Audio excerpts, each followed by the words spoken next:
అన్న నమస్తే అన్న. నమస్కారం.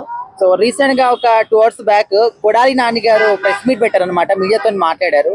సో అక్కడ ఆయన ఏం మాట్లాడారంటే, ఇప్పుడు ప్రశ్నారావణ ఇష్యూ జరుగుతుంది కదా, సో ఆయన వెనకాల టీడీపీ వాళ్ళే ఉన్నారు, బాలకృష్ణ గారు, నారా లోకేష్ గారు, సిబిఎన్ గారు ఉన్నారు, జనసేన వాళ్ళే కేసులు పెడుతున్నారు, టీడీపీ వాళ్ళు ఎక్కడ పెట్టట్లేదు, దీన్ని బట్టి మీరు అర్థం చేసుకోవాలి అని చెప్పేసి అంటున్నారు. అంటే ఇవాళ వైఎస్ రాజశేఖర రెడ్డి గారి పుట్టినరోజు, ఆయన గురించి ఏదో మాట్లాడదాం బయటకు వచ్చారు. బయటకు వస్తే దాని గురించి సంబంధం లేకుండా ఏదో సంబంధించింది ఆయన కొడాలి నాని అన్న గారి, ఆయన కులమే దొరికిన దొంగ కూడా, అంటే మారేళ్లే, కులం మారేడు కాబట్టి మా కులం కాదని మేము వెలేసాము. కానీ కొడాలి నాని అన్నకి ఏంటంటే, నన్ను ఎవరు పట్టించుకోవట్లా, నన్ను ఎవరు దేగట్లేదన్నా బాబు, నేను అన్ని తిట్టాను అన్ని చేశాను, నన్ను ఎవరు ఏం కలియట్లేదు అని ఉన్నాడు. అందుకని చెప్పేసి చంద్రబాబు నాయుడు గారి పేరు, లోకేష్ గారి పేరు, పవన్ కళ్యాణ్ గారి పేరు ఎత్తారు. అంతే, అంత మించి ఏమి లేదు. ఓ 2-3 రోజుల రియాక్షన్ వల్ల ఏందనుకో, ఓ 2 అరుపులు అరుపుతాడు, వెళ్ళి ఇంట్లో పడుకుంటాడు. ఏ పదవి లేదు ఆయనకి, ఎమ్మెల్యే కూడా గెలవలేదు. ఆయనకేం అవసరం చెప్పు, ఏదో మీడియా వాళ్ళు అడిగారని చెప్పి కొద్దిగా సమాధానం చెప్పాడు తప్ప ఆయన గురించి పట్టించుకోవాల్సిన అవసరం అయితే లేదు. అంటే ఆయన ఏమంటున్నాడంటే, ఇక్కడ జగన్మోహన్ రెడ్డి గారికి కానీ వైసీపీ పార్టీ కానీ ఎలాంటి సంబంధం లేదు ప్రశ్నారావణ్కి, ఇదంతా కూడా వాళ్ళే చేయించుకుంటున్నారు, వాళ్ళే కేసులు పెట్టుకుంటున్నారు అని చెప్పేసి అని అంటున్నారు. సో నిజంగా ఆయనే స్టేజ్ పైన చెప్పాడు, రేపు పొద్దున మా గవర్నమెంట్ వచ్చిన తర్వాత మీ సంగతి చూస్తా అని చెప్పేసి ప్రశ్నారావణి అన్నాడు. ఇక్కడ ఆ పార్టీకి నాకు సంబంధం లేదని ఎట్లా అనుకుంటాము? నేను అంటుంది కూడా అదే కదా, జగన్ గారికి దీనిలో సంబంధం లేదు. జగన్ గారు యేసుప్రభుని పూజిస్తారు అంతే. వీళ్ళు ఏం చేస్తున్నారంటే, ఈ బ్యాచ్ అంతా ఉంటారు కదా, బిత్తర బ్యాచ్, మొత్తం ఆయన మీదే నిర్దామని చూస్తున్నారు. ముఖ్యంగా ఏంటంటే ఉన్నారు టీడీపీ నుంచి వెళ్ళిన ఈ బిత్తర బ్యాచ్ వల్లే వైసీపీకి, జగన్మోహన్ రెడ్డి గారికి నష్టం. నిన్నేమన్నారు ఆయన రాంబాబు, వాళ్ళు మావాడే మేమే తయారు చేసామని లెక్కన మాట్లాడాడు. ఈ రోజు వస్తుంటే ఎట్లా మాటలు, మరి ఎవరేమంటారు? అసలు ఆయనకి ఎవరో కూడా తెలియదు. నేను మహారాంగా చెప్పాలంటే జగన్ గారికి ఇది ఎవరో కూడా తెలియకపోవచ్చు. ఓకేనా, ప్రకాష్ రాజ్ తో మాట్లాడాడంటే కొద్దిగా నమ్మచ్చు, ఈడితో మాట్లాడాడంటే నమ్మం. ఎందుకంటే ఇడు కమ్మోడు కదా, కొద్దిగా కమ్మోడు అంటే పడదు జగన్ గారికి, కాబట్టి ఈయన దగ్గర రానీడు అన్న ఫీలింగ్ అయితే మాకు ఇప్పటికీ ఉంది. కాబట్టి ఈడు ఎవడో కూడా తెలియదు, కానీ ఈడు వాడు ఇద్దరు సింధువులు పెందువులు అనే లెక్కన ఈ బిత్తర బ్యాచ్ అంతా తయారు చేసిన మాటలకి ఇక ఎటో వెళ్ళిపోతున్నాయి విషయాలని. అన్న, ఇప్పుడు ప్రశ్నారావణ్ ఫోన్ ని పోలీసులు సీజ్ చేసినప్పుడు ఆయన డాటా అంతా కూడా డిలీట్ చేసి పోలీసులకు ఇచ్చాడట. సో ఆ డాటాని రికవరీ చేసిన తర్వాత ఆ ఫోన్ లో కొన్ని అమ్మాయిలకు సంబంధించినటువంటి అశ్లీల వీడియోస్ కనిపించాయంట. సో దీని వెనకాల ప్రకాష్ రాజ్ గారు వీళ్ళందరూ కుమ్మక్కయ్య చేస్తున్నారని ఇంకొక మాట కూడా అంటున్నారు. ఎందుకంటే ప్రకాష్ రాజ్ గారు కూడా ఈ ఫోన్ గురించి మాట్లాడారు కాబట్టి. సో నిజంగా ఇదంతా కూడా వాళ్ళు కావాలని చేస్తున్నారు. సినీ ఫీల్డ్ పరంగా వీడికి లింకులు చాలా ఉన్నాయి. సినీ ఫీల్డ్ పరంగానే వీడు డ్రగ్స్ ద్వారా కూడా కొంత బయట దేశాలకు వెళ్ళాడు. కొన్ని లింకులు అక్కడికి వెళ్ళినాక వాళ్ళు ఇచ్చిన ఆఫర్లు, ఇలా మతం మార్పిడి చేస్తే నీకు డబ్బులు ఇస్తామనే ఆఫర్లలో వీడు నిలువు తేలేడు. అక్కడ ప్రకాష్ రాజు గారిని వాళ్ళ అమ్మగారితో కూడా ఉన్నాయంట కొన్ని సంబంధాలు, వెళ్ళి పలకరించడం కానీ, ప్రకాష్ రాజు గారి ఇంటికి వెళ్ళడం కానీ చాలా ఉన్నాయంట. కాబట్టి వాళ్ళ అమ్మగారితో ఉన్న పరిచయాలతోనే ప్రకాష్ రాజుకి పరిచయం అయ్యాడు. ప్రకాష్ రాజు అప్పుడప్పుడు మాట్లాడటం అనేది జరుగుతుందంట. కాబట్టి ఏంటంటే ఇది ఏడదాకా ఉంది స్టోరీ, కాబట్టి చెప్పలేం కళాఖండగా. ఒక్కటే ఏంటంటే మతం మార్పిడి, నేను కమ్మాండ్రి అబ్బాయి నువ్వు నేను మారాడు బాగుపడ్డారు అని కమ్మ వాళ్ళు మారటం అనేది కుదరదు. అటువంటి వాళ్ళని మార్చాలి అని ఒక టార్గెట్ తీసుకున్నారు. ఎందుకంటే వాళ్ళ బిజినెస్ పరంగా వాళ్ళ పరంగా చంద్రబాబు నాయుడు గారు ఉన్న నాళ్ళు వాళ్ళు బయటికి రారు, మాట్లాడరు. ఇక అదేదో తగ్గినట్టు, వాళ్ళు ఏందో చేయలేనట్టు మిగతా వాళ్ళు మాట్లాడతారు. కొంతమంది బిత్తర బ్యాచ్ పూర్తిగా తెలియక వాళ్ళు ఒక్క అడుగు బయటకు వేసారనుకో ఎవడు కంటి చూపు కూడా కనపడరు అనేది తెలుసుకునే రోజులు రాబోతున్నాయి ఇలాంటి ఎదవల వల్ల అని మేము అనుకుంటున్నాం. ఓవరాల్ గా ప్రకాష్ రాజ్ గారిని ఇండస్ట్రీ నుంచి బహిష్కరించాలి అని చెప్పి చాలా మంది మాట్లాడుతున్నారు. సో నిజంగా బహిష్కరించాలంటారా? కంపల్సరిగా బహిష్కరించాలి. ముఖ్యంగా తెలుగు సినీ ఫీల్డ్ ఇక్కడ ఉంది, పెద్దవాళ్ళు ఉన్నారు కాబట్టి గవర్నమెంట్ నోటీసులు ఇవ్వాలి. సినీ ఫీల్డ్ ని బహిష్కరించండి అని గవర్నమెంట్ తరపు నుంచి నోటీసులు రావాలి. అప్పుడు వీళ్ళు పరిష్కారం గానీ ఏదైనా షరతులు పెట్టేసి వీడిని బయటకు తోలేయటం అనేది తెలిసింది. వారణాసిలో కూడా వీడు వద్దు అనే పదం కూడా బయటికి నిన్న మొన్న వినపడింది. కాబట్టి చెప్పలేం. సినీ ఫీల్డ్ గట్టిగానే ఉంది వీడి మీద, వీడి మాట్లాడిన మాటలు, ముఖ్యంగా రాముడి మీద చేసిన వ్యాఖ్యలు ఎవ్వరూ మర్చిపోలేకపోతున్నారు. ఎందుకంటే దేవుళ్ళ సినిమాల మీదే మనం బతికాం. ఆ దేవుళ్ళ సినిమాల గురించి నువ్వు ఇట్లా మాట్లాడతావు అనేది రాంగ్ అనేది చాలా మందిలో ఉంది. కాబట్టి వీడిని వాకౌట్ చేస్తాడని మేము అనుకుంటున్నాం. సార్ నమస్తే. సార్ నమస్కారం అండి. సో ఇప్పుడు ప్రశ్నారావణ్ జోసెఫ్ ఆయన ఇష్యూ అనేది 2 తెలుగు రాష్ట్రాల వ్యాప్తంగానే కాకుండా దేశవ్యాప్తంగా పెద్ద కాంట్రవర్సీ అవుతుంది. అదే కొడాలి నాని గారు ఏమంటున్నారంటే, ఈ ప్రశ్నారావణ్కి జగన్మోహన్ రెడ్డి గారికి వైసీపీ పార్టీకి ఎలాంటి సంబంధం లేదు, దీని వెనకాల సిబిఎన్ గారు, నారా లోకేష్ గారు, బాలకృష్ణ గారు ఉన్నారు, టీడీపీ వాళ్ళు ఉన్నారు అంటున్నారు. సో ఇందులో ఎంతవరకు నిజం ఉంది అనుకుంటున్నారు? వీళ్ళకి ఉద్యోగాలు పోయిన తర్వాత, పదవులు పోయిన తర్వాత ఒక్కొక్కరికి ఒక రకమైన పిచ్చెక్కేసినట్టుంది. కొడాలి నాని ఒక రకంగా మాట్లాడతాడు, అంబటి రాంబాబు ఒక రకంగా మాట్లాడతాడు, జగన్మోహన్ రెడ్డి ఒక రకంగా మాట్లాడతాడు. వాస్తవంగా ఈ జోసెఫ్ వెనకాల వైసీపీ పార్టీ ఉన్నదన్నది జగమెరిగిన సత్యం, ఎవరూ కాదనలేని విషయం. ఎందుకంటే ఆ పార్టీ వాళ్లే లాయర్లు, ఆ పార్టీ లీగల్ సెల్ అంతా ఆయన కూడా తిరుగుతుంది. ఈ మాయ మాటలు చెప్తూ, ఇలాంటి కళ్ళబుల్లి మాటలు చెప్తూ ప్రజల్ని మాయ చేయాలని ప్రయత్నం చేస్తుంది వైఎస్ఆర్ కాంగ్రెస్ పార్టీ. ఏదేమైనా ఈవేళ అతను చేసింది తప్పు, 100% తప్పు. ఎందుకంటే సమాజంలో మనం బాధ్యతగా తిరుగుతున్నప్పుడు భాష బాగుండాలా, సంస్కారం ఉండాలా, ప్రవర్తన బాగుండాలి. ఇష్టాన్రీతిగా చెలరేగిపోయి ఏదో మనకి ఒక యూట్యూబ్ ఛానల్ పెట్టుకున్నాం కదా అని ఉచ్చనీచాలు లేకుండా, సమాజం పట్ల బాధ్యత లేకుండా, దేశం పట్ల బాధ్యత లేకుండా ఇష్టాన్రీతిగా చెలరేగిపోవడానికి నీ అయ్యే జాగీరు కాదు ఇది. కాబట్టి జాగ్రత్తగా ఒళ్ళు దగ్గర పెట్టుకుని మాట్లాడితేనే సమాజం మిమ్మల్ని గౌరవిస్తుంది. లేదు ఏదో రకంగా మాట్లాడతా, నాకు మాటలు వచ్చు కదా, ఒక ఛానల్ ఉంది కదా, దేశాన్ని మాట్లాడతా, జనాల్ని మాట్లాడతా, మతాల్ని మాట్లాడతా, కులాల్ని మాట్లాడతా అని చెలరైపోతే చెప్పు తెగిందాక కొట్టి కింద కూర్చోబెట్టి జైల్లో వేస్తారా లఫూట్ అని చెప్పి ఈ సందర్భంగా అర్థమైంది. ఇప్పుడు కృష్ణారామన్ ఆయన ఏ స్టేజ్ పైన అయితే మతాల్ని కావచ్చు, లేకపోతే పదలో ఉన్న వాళ్ళని కావచ్చు దూషించి మాట్లాడారు, అదే స్టేజ్ పైన రేపొద్దున 29లో మా ప్రభుత్వం వచ్చినప్పుడు మీ సంగతి చూస్తా అని చెప్పేసి ఒక మాట కూడా అన్నారు. సో అంత డైరెక్ట్ గా ఆయనే చెప్పినప్పుడు మరి వీళ్ళు ఆ పార్టీకి నాకు సంబంధం లేదని ఎట్లా చెప్తున్నారు? ఇప్పుడు ప్రత్యక్షంగా సపోర్ట్ ఇచ్చి కూడా మాకు సంబంధం లేదని చెప్తూ ఒకడమో సపోర్ట్ మేము ఇస్తామంటాడు, ఒకడమో సపోర్ట్ మేము ఇవ్వట్లేదు, జనసేన పార్టీ కేసులు పెడుతుంది తెలుగుదేశంలో. అవునా, జనసేన పార్టీ పెడుతుంది. జనసేన మా నాయకుడిని అన్నారు కాబట్టి జనసేన పార్టీ వీర మహిళలు అలాగే కార్యకర్తలు కేసులు పెట్టారు. నువ్వు తప్పు చేసుగా లేకపోతే కేసులు ఎందుకు పెడతారు? ఎంత ఘోరంగా విమర్శించావు. ఒక డిప్యూటీ సీఎం పట్ల బాధ్యత లేకుండా నీ ఇష్టానుసారంగా మాట్లాడి మతాల మధ్య స్విచ్ పెట్టాలని, కులాల మధ్య స్విచ్ పెట్టాలని, అదేదో ఊరులో ఏదో అవమానం జరిగిందట కాపులకి, ఎస్సీస్కి ఆ అవమానం జరిగితే పవన్ కళ్యాణ్ బాధ్యత వహించాలంట, పవన్ కళ్యాణ్ నోట్లో అని హావభావాలు అతను ఎలా ఉన్నాయి తెలుసా? అలా మూతొంకర పెట్టడం, ముడ్డొంకర పెట్టడం. ఈ వేస్ట్ నా కొడుకు వల్ల మొత్తం బాధ్యత లేకుండా పోయింది. యూట్యూబర్స్ అందరికీ కూడా అన్న చెడ్డ పేరు కూడా వచ్చింది. సార్ ఇప్పుడు ఆయన ఫోన్ ని పోలీసులు సీజ్ చేశారు. అయితే ఫోన్ ఇచ్చేటప్పుడు ఆ డాటా అంతా కూడా డిలీట్ చేసి ఇచ్చాడు అనమాట ఆయన కృష్ణారామన్ అనే పర్సన్. అయితే ఆ డాటాను అంతా కూడా రికవరీ చేసిన తర్వాత అందులో అమ్మాయిలకు సంబంధించినటువంటి న్యూడ్ వీడియోస్ ఉన్నాయని చెప్పేసి ఫోరెన్సిక్ ల్యాబ్ రిపోర్ట్ లో తెలియదు. సో దీని వెనకాల ఎవరున్నారు, అసలు ఆయన ఫోన్ లోకి అమ్మాయిల వీడియోస్ ఎట్లా వచ్చాయని చెప్పేసి పెద్ద ఎత్తున చర్చ సాగుతుంది. సో కొంతమంది ప్రకాష్ రాజ్ గారు దీని వెనక ఉన్నారని చెప్పేసి అంటున్నారు. సో ఈ ప్రకాష్ రాజ్ అయినా లేకపోతే ఈ జోసెఫ్ అయినా వీళ్ళంతా బ్లాక్ మెయిలర్స్. అంటే భయపెట్టి బాధ పెట్టి ఇది ఒక రకమైన మాఫియా అన్నమాట. అదే కాకుండా వేళ ఎన్ఐఏ కూడా ఎంటర్ అయిందంటే కారణం వీళ్ళు దేశానికి ప్రమాదకరమైనటువంటి కార్యక్రమాలు ఏవో చేస్తున్నట్టుగా అనుమానం వస్తుంది.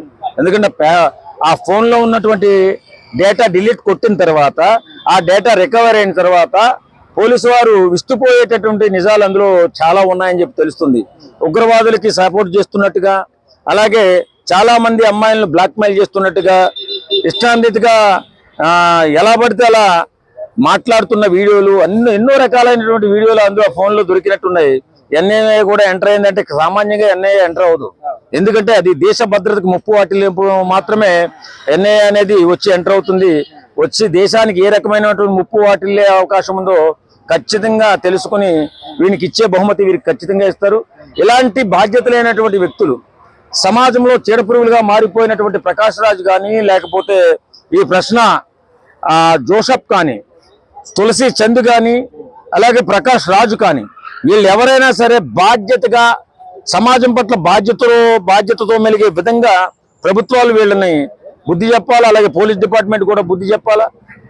బాధ్యత మరిచి ప్రవర్తించే ఏ ఒక్కనైనా సరే వదిలిపెడితే మన దేశమే ప్రమాదంలో పడే అవకాశం ఉంది. కాబట్టి దేశ అభివృద్ధి ఆగిపోయే అవకాశం ఉంది. కాబట్టి ఇలాంటి దరిద్రులందరికీ, ఇలాంటి చీరుపురుగులందరినీ కూడా వీళ్ళకి బుద్ధి వచ్చేలాగా తయారు చేసి సమాజంలోకి వదలవలసినగా కేంద్ర ప్రభుత్వాన్ని, అలాగే రాష్ట్ర ప్రభుత్వాలని, అలాగే పోలీసు వ్యవస్థని మనస్ఫూర్తిగా కోరుకుంటున్నాం. ఇది చాలా హాట్ టాపిక్ గా మారిపోయింది 2 తెలుగు రాష్ట్రాల వ్యాప్తంగా, దేశవ్యాప్తంగా కూడా.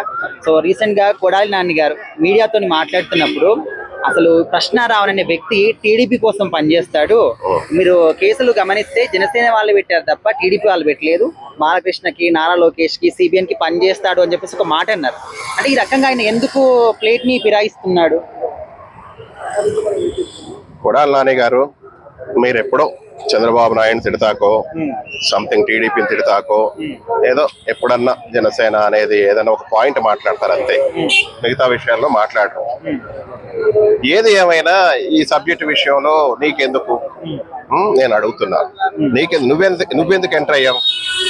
పోనీ టీడీపీ మనిషి జనసేన పవన్ కళ్యాణ్ గారు తిడుతున్నాడో ఏదో అంటావు, చంద్రబాబు నాయుడు తిట్టాడు, అందరినీ తిట్టారు, వాళ్ళు యాక్షన్ తీసుకుంటున్నారు. వాళ్ళ అభిమాన నటుడు, వాళ్ళ పార్టీ అధ్యక్షుడు, జనసేన పార్టీ అధ్యక్షుడు, వాళ్ళు సీరియస్, ఎందుకంటే వాళ్ళు జన సైనికులు. ఆయన అంటే ఎవరన్నా ఒప్పుకోరు, దానివల్ల ముందుగా వాళ్ళు యాక్షన్ తీసుకుంటున్నారు. ఆ యాక్షన్ అమల్లోకి వస్తున్నాయి, అతనికి శిక్షలు పడుతున్నాయి. మనోడు జైలుకి వెళ్తున్నాడు, స్టేషన్ టు స్టేషన్. ఇప్పుడు ఆల్రెడీ సెంట్రల్ గవర్నమెంట్ కూడా అతని మీద యాక్షన్ తీసుకోవడానికి చర్యలు తీసుకుంటుంది. అయినా అరే నీకెందుకురా, ఇప్పుడు నువ్వెందుకు వస్తున్నావు? ఇప్పుడు నువ్వు జైలుకి వెళ్ళే టైం దగ్గరకు వచ్చింది అంటే నీది ఓపెన్ చేయమనా, నీది స్టార్ట్ చేయమనా? అంటే ఆయన గుర్తింపు ఎవరు కూడా గుర్తించట్లేదు, నేనున్నాను అని చెప్పేసి చెప్పుకోవడానికి బయటకు వచ్చి మాట్లాడలేదు. లేదు, నీ విషయం వేరే ఉంది, ఫైనల్ గా ఉంది.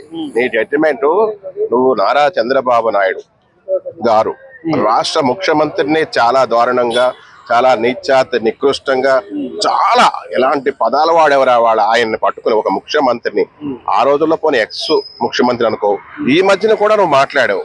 ఒక రాష్ట్ర ముఖ్యమంత్రిని కొడాలా అని నువ్వు అలా తిట్టొచ్చా? నీకు చాలా గట్టిగా ఉంటుంది. రావణ ప్రశ్న రావణ్ జోసఫ్ ఏదో అంటున్నారు మనోడిని, ఈడు ఎంత రెచ్చిపోయాడో నువ్వు అంతకన్నా రెచ్చిపోయావు. ముఖ్యమంత్రి మీదే, రాష్ట్ర సీఎం మీద రెచ్చిపోయావు. నీకు మాత్రం పనిష్మెంట్ మామూలుగా ఉండదు. నువ్వు వెయిటింగ్ లిస్ట్ లో ఉన్నావు, చాలా గట్టిగా ఉంటది. ప్రతి దాంట్లో ఏలు పెట్టకు, ఏదో మీడియా ముందుకు వచ్చేద్దాం అనుకుంటున్నావేమో కానీ ఏదో మాలాంటి వాళ్ళు మాట్లాడితే వేరురా, నీలాంటి వాళ్ళు మాట్లాడితే బొక్కల్లోకి వెళ్తారు, సువ్వలు లెక్క పెడతారు, చెప్పకోళ్ళు, ఇవన్నీ చాలా స్ట్రాంగ్ గా ఉంటాయి. ప్రతి విషయంలో ఏలు పెట్టకు. ఇప్పుడు ఆయన ఏమంటున్నారంటే కొడాలి నాని గారు, జగన్మోహన్ రెడ్డి గారికి కానీ వైసీపీ పార్టీ కానీ అసలు రావణ్కి సంబంధమే లేదు అని చెప్పేసి మాట్లాడుతున్నారు. కానీ రావణి స్టేజ్ పైన మాట్లాడుతున్నప్పుడు ఒక మాట అన్నారు, రేపు పొద్దున్న 29లో మా గవర్నమెంట్ వచ్చినప్పుడు మీ సంగతి చూస్తానని. మరి పార్టీకి ఆయనకు సంబంధం లేదని దేని బేస్ చేసుకొని అంటున్నారు మీరు?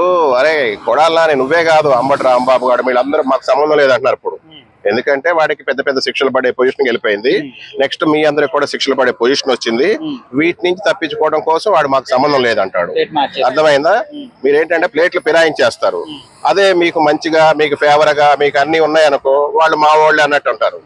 ఇప్పుడు ఆవిడ లేడీ ఎవరో ఉంది,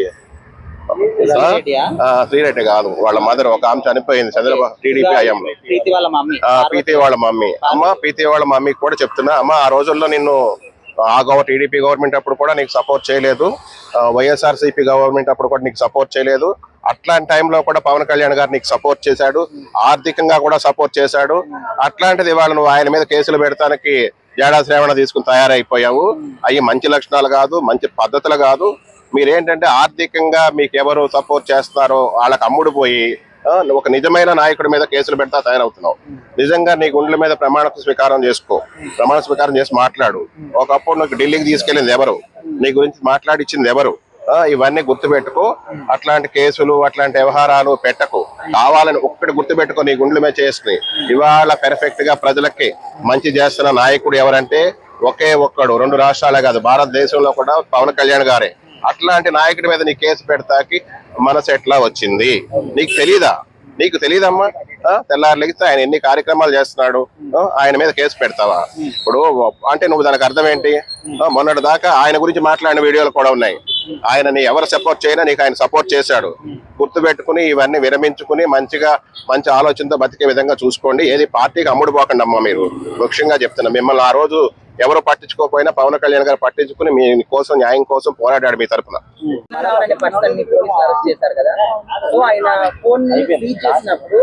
ఉన్నటువంటి డాటా అంతా కూడా డిలీట్ చేసి ఇచ్చాడు, అంటే దాన్ని రికవరీ చేశారు. అందులో కొంతమంది అమ్మాయిలకు సంబంధించినటువంటి అసభ్యకర వీడియోస్ ఉన్నాయని చెప్పేసి అంటున్నారు. సో అసలు దీని వెనకాల ఏం జరుగుతుంది, ఎవరు ఉన్నారనేది కూడా ఎవరికి అర్థం కాని పరిస్థితి. సో మీరు ఏం చెప్తారమ్మా ఈ విషయం? వెనక ఉన్నోళ్ళు అసలు ఎవరు అని అంటే, అది ఎవరంటే పోలీసు వాళ్ళు సిఐడిని వేయాలి. అవన్నీ వెనక ఉంది ఎవరు, ఈ దేశ ద్రోహుడు ఎవరు అన్నది వీళ్ళు బయట పెట్టాలి. కాబట్టి అది చెల్లుల పెడతారనే వాడు ఈ అమ్మాయి ఇంకో తులసమ్మ ఉన్నది కదా, ఆ గంజాయి మొక్క ఇళ్లలో మన దేశాన దోసుకునే గంజాయి మొక్క వీళ్ళందరూ చాలా ఉంటే డిలీట్ చేశారు. ఎక్కడ దొరుకుతామో మనల్ని ఏం చేస్తారో అని వాడికి దమ్ము ఉన్నాడంటే డిలీట్ చేయకూడదు కదా. పోలీసు వాళ్ళు తీసుకుంటారు, ఎందుకంటే వాడి డ్యూటీ, పోలీసు వాళ్ళ డ్యూటీ వాళ్ళు చెయ్యాలి. నీకు ఏం లేదు ఇంకో సెల్లని ఇవ్వాలి. అయితే ఈ ప్రకాశ్ రాజు కూడా ఏం మాట్లాడుతాడంటే ఆయన సెల్ ఎందుకు తీసుకున్నారు అని మాట్లాడుతాడు. మరి ప్రకాశ రాజుని ఎన్ని రోజులు బట్టో వాడిని పోలీసు వాళ్ళు ఎందుకు పట్టుకోవట్లేదు? మరి ఈ ప్రభుత్వాలే కానీ మన ఆంధ్ర తెలంగాణ వాళ్ళు ఫస్ట్ మెయిన్ మన తెలంగాణలో ఎక్కువ పెట్టాలి, వాడి మీద కేసులు పెట్టి వాడిని తొక్కియాలి. అసలు మెయిన్ వాడు ఒక 3-4 మన దేశాన్ని నాశనం చేయడానికే పుట్టిండ్రు కూడా. ఇంకా ఇలాంటి వాళ్ళు ఎంతమంది అనుకున్నారో ఇంకా బయట పడతలేదు. కాబట్టి ఏ చీడ పురుగునైనా ఎమ్మటే దాన్ని తుంచి పడైతే మన దేశాన్ని బట్టిన పీడ పోవాలి కదా. వాడి సెల్లు తీసుకున్నారు, వాళ్ళ డ్యూటీ వాళ్ళు చేస్తారు. ప్రకాశ్ రాజు ఆయన సెల్ ఎందుకు తీసుకున్నారు ఏందని మాట్లాడుతాడు. వాడు ఆడ కాదు మొగ కాదు, ఒక్క మాటలో చెప్పాలంటే నిజంగానే ఆడ కాదు మొగ కాదు. ఎందుకమ్మా దేని బేస్ చేసుకొని అంటున్నారు? దేని బేస్ చేసుకొని అంటుందంటే మన తెలంగాణలో ఎన్నో సినిమాలు, తమిళం తెలంగాణలో ఎన్నో సినిమాలు చేసుకుంటూ ఇంటి సినిమాలు కూడా చేసిండు. ఆ ఇంట్లో ఆ బట్ట, ఆ బువ్వ, ఆ ఆస్తులు మనం పెట్టిన భిక్షతోటి బతుకుతున్నావు. నువ్వు కష్టపడ్డా మనదే కదా, జనాలు పెట్టిన భిక్షతోటే బతుకుతున్నావు కదా. మరి వాడిని కుక్క అన్నా ఎన్ని అన్నా పాపం లేదు. ఎందుకు ఆయననే ఎందుకు తిడుతుండ్రు అని అంటే రాముణ్ణి, సీతని, హిందూ ధర్మాన్ని వాడు అసహ్యంగా మాట్లాడినప్పుడే వాడు మా దృష్టిలో కుక్క కంటే వాడిని ఏదో ఒక రోజు బీజేపీ వాళ్ళే కానీ, ప్రతి ఒక్క పార్టీ వాళ్ళే కానీ, జనసేనలో కానీ ఎవరే కానీ వాడిని తొందరగా పోలీస్ కేసు పెట్టి వాడిని పట్టిస్తే బాగుంటుందని నేను అంటున్నా. సార్ నమస్తే. సార్ నమస్కారం అండి. సో రీసెంట్ గా కొడాలి నాని గారు మీడియాతో మాట్లాడుతున్నప్పుడు కృష్ణారావన్ అనే వ్యక్తికి వైసీపీ పార్టీకి కానీ జగన్మోహన్ రెడ్డి గారికి కానీ ఎలాంటి సంబంధం లేదు. ఇన్ఫాక్ట్ దీని వెనకాల నందమూరి బాలకృష్ణ గారు, నారా లోకేష్ గారు, సిబిఎన్ గారు ఉన్నారని చెప్పేసి ఒక మాట అన్నారు. సో ఇందులో ఎంతవరకు వాస్తవాలు ఉన్నాయంటారు? ఇప్పుడు వైఎస్ జగన్మోహన్ రెడ్డి గారు కానీ వైసీపీ కానీ ఎటువంటి సంబంధం లేదని చెప్పేసి చెప్పడానికి ఆయన దగ్గర ఉన్న ప్రూఫ్స్ ఏంటి?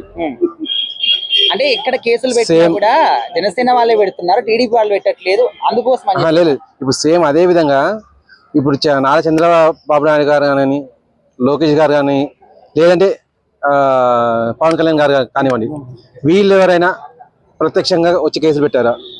లేదు. మరి పెట్టినప్పుడు వీళ్ళకి ఎలా ఆపాదించారు కొడాలి నాని గారు? అంటే కొడాలి నాని గారికి తెలివి అనేది రోజు రోజుకు తగ్గిపోతుంది. ఆయన వీళ్ళ పేర్లు చెప్పారు. ఇప్పుడు వీళ్ళ పార్టీలో ఉన్న వాళ్ళు మేబీ పెట్టారేమో, వాళ్ళే పెట్టారని చెప్పి గ్యారంటీ ఉంది. ఇంకా బయట వాళ్ళు పెట్టలేదా? అంటే వైఎస్ఆర్సీపీ వాడు ఒక్కడు కూడా దొరకడా? ఒకరి పొరపాటు దొరికితే మీరేం చేస్తారు? రాజకీయ సన్యాసం తీసుకుంటారా? నేను చూపిస్తాను వెతికి ఆ పెట్టిన వాళ్ళలో వైఎస్ఆర్సీపీ వాడు కూడా ఉన్నాడని చెప్పేసి. అప్పుడు మీ సమాధానం ఏంటిది? నేను చెప్పదలుచుకుంది ఒకటేనండి. ఇందులో ఏంటంటే అటు వైఎస్ఆర్సీపీయా లేకపోతే టీడీపీయా లేకపోతే జనసేన అని చెప్పేసి కాదు. ఇక్కడ తను టార్గెట్ చేసింది హిందూ సమాజాన్ని. భారతదేశంలో ఏదైతే అత్యధిక జనాభా ఉందో, ఏదైతే సనాతన కాలం నుంచి, సనాతన ధర్మం అంటే సనాతన కాలం నుంచి ఉందని చెప్పి అర్థం అండి. సనాతన కాలం నుంచి ఏదైతే అవలంబించుకుంటూ వస్తున్నామో అది సనాతన ధర్మం అన్నట్టు. అటువంటి ధర్మాన్ని నీచంగా తక్కువ చేసి మాట్లాడమని చెప్పి ఆ ప్రశ్న రావడానికి అని చెప్పేసి పరిపాటి అయిపోయింది. సార్ ఇప్పుడు ఆయన ఏదైతే స్టేజ్ పైన మాట్లాడారో ఆ స్టేజ్ పైనే డైరెక్ట్ గా ఒక మాట చెప్పాడు, రేపు పొద్దున మా ప్రభుత్వం వచ్చినప్పుడు మీ సంగతి ఏంటో చూస్తా అని చెప్పేసి. Same dialogue. సో అలాంటప్పుడు మరి వీళ్ళు దేన్ని బేస్ చేసుకొని పార్టీకి నాకు సంబంధం లేదని అదేనండి. ఇప్పుడు క్లియర్ గా కొడాలి నాని గారు మీకు ఈ డైలాగ్ వినిపించిన తర్వాత కూడా ఇంకా మీరు వైఎస్ఆర్ జగన్ గారికి సంబంధం లేదని చెప్పి అంటారు. మరి పవన్ కళ్యాణ్ గారు చెప్పిన డైలాగ్ ఏమని చెప్పిన ఆయన చెప్పలేదు కదా. ఆయన చెప్పినది మీ నాయకుడు ఎవరైతే చెప్పినారో 2029 వస్తుంది అప్పుడు మనం చూద్దాము, అప్పుడప్పుడు భరించండి అని చెప్పి మీ నాయకుడు అన్నారు. అదే సేమ్ డైలాగ్ ని 2029లో మా ప్రభుత్వం వస్తుందని చెప్పి ప్రశ్న రావని కూడా అన్నారు. అంటే మీకు ఎట్లాగో సంబంధం ఉన్నట్టే కదా, మీరు ఫండింగ్ చేస్తున్న దాని వల్లనే ఇట్లా ఇంత రెచ్చిపోతుంది. ఏదున్నా కానీ తను చేస్తుంది అయితే ఖచ్చితంగా తప్పేనండి. ఇంకోటి ఇప్పుడు కొత్తగా ఎన్ఐ అనేది ఇందులోకి వచ్చింది. ఎన్ఐఏ వచ్చింది అంటే ఖచ్చితంగా అక్కడ దేశ భద్రతకు ముప్పు ఉంది అని చెప్పేసి అర్థం. దేశ భద్రతకు ముప్పు అనేది ఉంటేనే ఎన్ఐ అనేది ఎంటర్ అవుతుంది. వాడు ఎవరైనా కానీ వాడి ఇంటరాగేషన్ లోనే నెలలు లోపల తీసుకుంటుంది, బెయిల్ కూడా రాదు ఆ ఇంటరాగేషన్ మొత్తం పూర్తిగా అయ్యేంత వరకు. సో ఈ ప్రశ్న రావడం అనేది ఎంత దేశద్రోహి అనేది మనకు ఇంకో నెల రోజుల్లో తెలియబోతుంది అన్నట్టు. సార్ ఇప్పుడు పోలీసులు ఆయన ఫోన్ ని సీజ్ చేస్తారు. అయితే అందులో డాటా అంతా కూడా డిలీట్ చేసిన తర్వాత ఆయన ఇచ్చాడంట పోలీసులకి. అయితే వీళ్ళు ఫోరెన్సిక్ ల్యాబ్ కి పంపించారనమాట డాటా అంతా రికవరీ చేయడానికి. ఆ రిపోర్ట్స్ వచ్చిన తర్వాత అందులో ఏంటంటే ఆ ఫోన్ లో అమ్మాయిలకు సంబంధించినటువంటి న్యూడ్ వీడియోస్ కనిపించాడు, చాలా మంది అమ్మాయిలకు సంబంధించి. సో అసలు దీని వెనకాల ఏంటి, ఆయన ఫోన్ లోకి వీళ్ళ వీడియోస్ ఎందుకు వచ్చాయని చెప్పేసి కూడా వాళ్ళు ఆలోచిస్తున్నారు. అసలు ఏం జరుగుతుంది అంటారు ఈ విషయంలో? ఒకటి పత్తిత్త అని చెప్పేసి ఉంటుంది సార్, తను మాట్లాడే ఆ రకంగా అన్నట్టు. నేను సనాతన ధర్మాన్ని తిట్టడం కానీ క్రిస్టియానిటీ తిట్టడం కానీ అంటూ ఏది లేదు. నాకు ఎక్కడ తప్పు కనిపిస్తే నేను అక్కడ తిడతా అని చెప్పి అంటాడు. కానీ తను చెప్పేది ఎప్పుడున్నా అని సనాతన ధర్మాన్ని మాత్రం తిడుతుంటాడు. నేను నాస్తికుడిని అని చెప్పి అంటాడు, కానీ కవరింగ్ చేసేది మొత్తం క్రిస్టియానిటీని. అటువంటి అన్ని చేసుకుంటూ తన క్రిస్టియానిటీలోనే నాకు తెలిసి ఎవరైతే అమ్మాయిలు ఉన్నారో ఆ క్రిస్టియానిటీలో బీద వర్గ అమ్మాయిలు వాళ్ళని ప్రలోభ పెట్టించి వాళ్ళ న్యూడ్ వీడియోస్ అన్ని దగ్గర పెట్టుకొని ఉంటాడు. వీడియో ఎంత నీచుడు అంటే ఎవరికైనా మంచి చేయాలనుకుంటే కనీసం ఆ వీడియోలన్నా పెట్టుకోకూడదు, వానికి ఆ మాత్రం జ్ఞానం అని ఉండాల్సింది. అటువంటిది ఈవెన్ ఫోన్లో డిలీట్ చేసిన తర్వాత కూడా ఎన్ఏ లాంటి సంస్థలు ఎన్ఏ వదిలేసేయండి. చిన్న చిన్న పిల్లలు ఇప్పుడు ఎవరైతే కొత్త సాఫ్ట్వేర్ నేర్చుకుంటారో వాళ్ళకు కూడా క్లియర్ తెలుసు డిలీట్ చేసిన తర్వాత కూడా ఆ ఫోన్ డేటా అని చెప్పి తీయొచ్చు అని చెప్పి. ఆ మాత్రం కూడా తెలియని వాడు వీడు ఎలా మీ నాయకుడు అయ్యారని నాకు అర్థమయ్యట్లేదు. ఇప్పుడు వీడి కోసం అని చెప్పి జులుసులు తీస్తున్నారంట, మా వాడిని అలా అరెస్ట్ చేస్తున్నారు, ఎలా అరెస్ట్ చేస్తున్నారు, ఇక్కడ చేస్తున్నారు, అక్కడ చేస్తున్నారు అని చెప్పి. అయ్యా మీకు కొద్దిగా బుద్ధి అనేది ఉంటే మీ చెల్లెళ్ళే ఉండొచ్చు, మీ అక్కలే ఉండొచ్చు, వాళ్ళ దగ్గర న్యూడ్ వీడియోలు దొరికినాయి. అటువంటి నీచుడు వాడు ఎన్ఐఏ పట్టుకుంది అంటే దేశానికి ఖచ్చితంగా దోహేవాడు. అదంతా పక్కన పెట్టేసి మన అక్క చెల్లెలే ఉండొచ్చు అక్కడ, ఎవరని చెప్పి మనం చెప్పలేము. అటువంటి వాడిని మీరు సపోర్ట్ చేస్తుందంటే మీరెంత నీచులో అర్థమవుతుంది. ఈ నీచుడికి ఖచ్చితంగా శిక్ష పడాల్సిందే. ఎంతైనా 3 ఏళ్ళు అని చెప్పి ఎవరు అన్నారండి, 3 ఏళ్ళు కాదు, లైఫ్ లాంగ్ పడాలి, మళ్ళీ బయటికి రావద్దు. నమస్తే మేడం. నమస్తే. సో కొడాలి నాని గారు మీడియాతో మాట్లాడుతున్నప్పుడు ప్రశ్నారావణ్కి జగన్మోహన్ రెడ్డి గారికి వైసీపీ ప్రభుత్వానికి అసలు సంబంధమే లేదు, ఈవెన్ ప్రశ్నారావణ్ని సిబిఎన్ గారే ఈ విధంగా ప్రలోభ చేస్తున్నారని చెప్పేసి ఒక మాట అన్నారు. సో మీరు ఏం చెప్తారు మేడం ఈ విషయాన్ని? ఇప్పుడు ఆయన మన స్టేజ్ మీదకి ఎక్కి పవన్ కళ్యాణ్ గారిని పచ్చిబూతులు తిట్టారు కదా, మళ్ళీ హిందూ దేవుళ్ళని విమర్శిస్తున్నాడు, ఇవన్నీ చేస్తున్నాడు. మళ్ళీ 2029 లో మాదే వస్తా అంటే ఈయన వైసీపీ ఫాలోవరే కదా, వైసీపీ ఫాలోవర్. మళ్ళీ సిగ్గు లేకుండా మళ్ళీ హెవీ మెజార్టీతో వస్తే ఎలా అంటాడు? ఏమో వైసీపీ అయితే అటర్ ఫ్లాప్ అయింది, స్కీమ్స్ పెట్టామని అనుకున్నారు, ఆయనతో పబ్లిక్ ఎవరేమి హ్యాపీగా అయితే ఫీల్ అవ్వలేదు. అంటే మేడం ఇప్పుడు ఆయన ఏ మతాన్ని నమ్మను, నేను ఒక నాస్తికుని అన్నప్పుడు అందరి మతాల్లో తప్పులు జరుగుతూ ఉంటాయి, అందరి గురించి మాట్లాడాలి. కానీ ఎప్పుడు చూసినా కూడా హిందూ దేవుళ్ళ గురించి కానీ హిందూ మతం గురించి కానీ మనం నోట్తో చెప్పుకోలేని బూతులు మాట్లాడుతూ ఉంటారు. సో ఇది ఎంతవరకు అది మినిమం కామన్ సెన్స్ కదా. ఆయన అసలు ఏం చదువుకున్నాడో మనకు తెలియదు. Minimum common sense 10th class చదివిన వాళ్ళు కూడా తెలుస్తుంది, 10th బుక్స్ లో కూడా ఉన్నాయి. రిలీజియన్ గురించి, క్యాస్ట్ గురించి మనకి నచ్చపోతే ఇంట్లో వరకు పర్సనల్ గా ఫ్యామిలీ మెంబర్స్ తో ఫ్రెండ్స్ తో డిస్కస్ చేసుకోవచ్చు. పబ్లిక్ లో, మీడియాలో, సోషల్ మీడియాలో అవుట్ సైడ్ డిస్కస్ చేయకూడదు, అవుతే అది కేసులు అవుతుంది. అది బేసిక్ మినిమం కామన్ సెన్స్. మరి ఆడికి ఆ కామన్ సెన్స్ కూడా లేదు. అంటే మేము ఇప్పుడు ఈ పర్సన్ ని అరెస్ట్ చేసినప్పుడు ఫోన్ లో ఉన్నటువంటి డాటా అంతా కూడా డిలీట్ చేసి పోలీసులకు ఇచ్చారంట. సో వాళ్ళ డాటాని రికవరీ చేస్తే మనము చెప్పుకోలేమన్నమాట. చాలా కొన్ని అసభ్యకరమైన వీడియోస్. అసలు ఈ పర్సన్ అంటే ఈయన గురించి సమాజం గురించి ఏమనుకోవాలనుకుంటున్నా, చాలా మంది సపోర్ట్ చేస్తున్నారు ఈయనకి, ఇలాంటి పర్సన్ కి. ఎవరు సపోర్ట్ చేస్తున్నారు? చాలా మంది చేస్తున్నారు. ఆయనలో ఏం మంచి ఉన్నాయి? ఏమన్నా సమాజ సేవ చేశాడా? ఏమైనా పబ్లిక్ ఏమైనా సర్వీస్ చేసేసాడా? లేదంటే ఏమైనా అన్యాయం జరిగితే సపోర్టివ్ గా నుంచున్నాడా? ఇవన్నీ లేవు. ఇవన్నీ లేకపోయేసరి కదా మళ్ళీనేమో పవన్ కళ్యాణ్ గారిని తిట్టడం. ప్రతిదానికి డిప్యూటీ సీఎం తిట్టాల్సిన అవసరం ఏముంది? ఆయన ఏం చేశాడు? ఆయన చేయాల్సి ఆయన చేసుకుంటూ వెళ్తున్నాడు పబ్లిక్ కి. మరి ఆయన తిట్టాల్సిన అవసరం లేదు. మళ్ళీ దేవుణ్ణి విమర్శిస్తాం కూడా అవసరం లేదు. ఆయనకి ఏ రిలీజన్ ఇష్టమైతే ఆ రిలీజన్ ఆయన ఫాలో కామానండి. బట్ వేరే రిలీజన్ కోసం నెగిటివ్ గా ఎందుకు మాట్లాడాలి? ఎవరి రిలీజన్ వాళ్ళకి గొప్ప, మీదే మాకు గొప్ప. గొప్ప అన్నప్పుడు మన గొప్పతనం మన దగ్గరే పెట్టుకోవాలి, బయటకు వచ్చి దాన్ని ఎక్స్పోజ్ చేయాల్సిన అవసరం లేదు. సో ఈయన్ని అరెస్ట్ చేయటమే కరెక్ట్ అని అనుకుంటున్నాను. ఈయనకి సపోర్ట్ చేయాల్సిన అవసరం లేదు. ఏం ఉద్ధరించాడు? సమాజానికి ఏమైనా ఉద్ధరించాడా? ఎంత అంత ఉద్ధరించారంటే డిప్యూటీ సీఎం పవన్ కళ్యాణ్ గారు ఎంతో కొంత హెల్ప్ చేస్తున్నారు. పాసిబిలిటీ ఉన్న అసలు జాహ్నవి అయితే హైలైట్ అసలు అన్నిటికంటే. ఇందులో గవర్నమెంట్ మిస్టేకే లేదు. Government place like bus, train అలా పబ్లిక్ రోడ్ల మీద జరిగితే గవర్నమెంట్ ఇన్వాల్వ్ అవ్వాలి. Parents they mistake. ఎక్కడో అడవిలో జరిగితే అడవిలో కెమెరాస్ కూడా పెద్దగా ఉండవు. ఏదో ఆ చిన్న ఫుటేజ్ చూసి వాళ్ళు చాలా వరకు చేశారు. సో సాధ్యమైనంత వరకు పవన్ కళ్యాణ్ గారు పబ్లిక్ కి హెల్ప్ చేసుకుంటానే వెళ్తున్నారు. ఎక్కడ ఆయన మీద నెగిటివ్ రిమార్క్ అయితే లేదు. సో మరి పనికిమాలినోడు పవన్ కళ్యాణ్ గారిని ఎందుకు లాగుతున్నాడు? వీరికి వైసీపీ నచ్చితే వైసీపీతో ఉండాలి, పబ్లిక్ వచ్చి ఎందుకు పబ్లిసిటీ? ఇందే మిస్టేక్ అనిపిస్తుంది. మేడం ఒక మాటలో చెప్పండి, ఓవరాల్ గా ఇలాంటి పర్సన్ కి చాలా మంది కూడా సపోర్ట్ చేస్తూ ఉన్నారు. సో ఈ సపోర్ట్ చేయడం రైటా రాంగా అంటే ఏం చెప్తారు? ఒక మాట. ఈయనకి సపోర్ట్ అంటే నాకు తెలిసి వైసీపీ ఫాలోవర్స్ సపోర్ట్ చేస్తారు. అది ఎవ్వరు సపోర్ట్ చేయరు. వైసీపీతో ఎవ్వరు హ్యాపీగా లేరు. ఆయన అందరికి ఆ స్కీమ్స్ ఇచ్చే, ఈ స్కీమ్స్ ఇచ్చే, అవి తినిపించానని జగన్మోహన్ రెడ్డి గారు అనుకున్నారు. అండ్ నెక్స్ట్ ఏమనుకున్నారంటే ఈవీఎం లో ఏదో ఫ్రాడ్ చేసి టీడీపీ వాళ్ళు హెవీ మెజార్టీతో గెలిచారని జగన్మోహన్ గారు ఊహించుకున్నారు. బట్ రియాలిటీలో అది కానే కాదు. పబ్లిక్ కి నచ్చలేదు. అది ఎందుకోసం అంటే పిచ్చి పిచ్చిగా 5 రాజధానులు, 10 రాజధానులు, 4 రాజధానులు. ఎందుకని రాజధానులు? నీకు రోడ్ వేస్తానికి బడ్జెట్ అయినప్పుడు నువ్వు అన్ని రాజధానులు ఎందుకు వేస్తావు? దానికోసమే అటర్ ఫ్లాప్. పబ్లిక్ ఎవరికి ఇష్టం లేదు అన్ని రాజధానులు. హైదరాబాద్ లాగా ఒక క్యాపిటల్ పెట్టుకోవాలి, ఒక రాజధాని పెట్టుకోవాలి. దీనికి ఇప్పుడు మనకి ఎవరిదైనా సంతకాలు కావాలన్నా, స్టాంపులు కావాలంటే ఇక్కడ నుంచి ఇక్కడికి మనకి బడ్జెట్ తగ్గుతుంది. అంతేకాదు కర్నూలులో ఒక చోట, విశాఖపట్నంలో ఒక చోట, కోర్టు ఎక్కడో కర్నూలులో పెడతానని కాసేపు, విశాఖపట్నం కాసేపు, విజయవాడ కాసేపు, విశాఖపట్నం నుంచి విజయవాడ, విజయవాడ నుంచి కర్నూలు ట్రాన్స్పోర్టేషన్ చాలా అవుతుంది కదా. ఇక్కడే జగన్మోహన్ రెడ్డి గారు మూర్ఖత్వం మనకు అర్థం అవుతుంది. పబ్లిక్ దగ్గర బడ్జెట్ ఉన్నారు కదా, అక్కడ నుంచి ఇక్కడ పైగా రేట్లు ఒకటి పెంచారు. ఏపీ మరి ఇక్కడ పెంచారులే తెలీదు. ఏపీలో అయితే బస్ టికెట్ రేట్లు పెంచారు. ఎలా తిరుగుతారు? ఏమైనా సంతకాలు అయితే అవసరం అవుతుంది కదా, కోర్టులు, కేసులు, లేదంటే ఇంకేదైనా అన్నప్పుడు అప్పుడు ఇబ్బంది అవుతుంది. ఆగండి, ఏదో చేస్తుందని చెప్పట్లేదు, ఆయన మైనస్ చెప్తున్నా. ఆగండి. సో ఇవన్నీ ఏదో ఇవన్నీ ఈవీఎం మిషన్ లో ఫ్రాడ్ జరిగేసేసి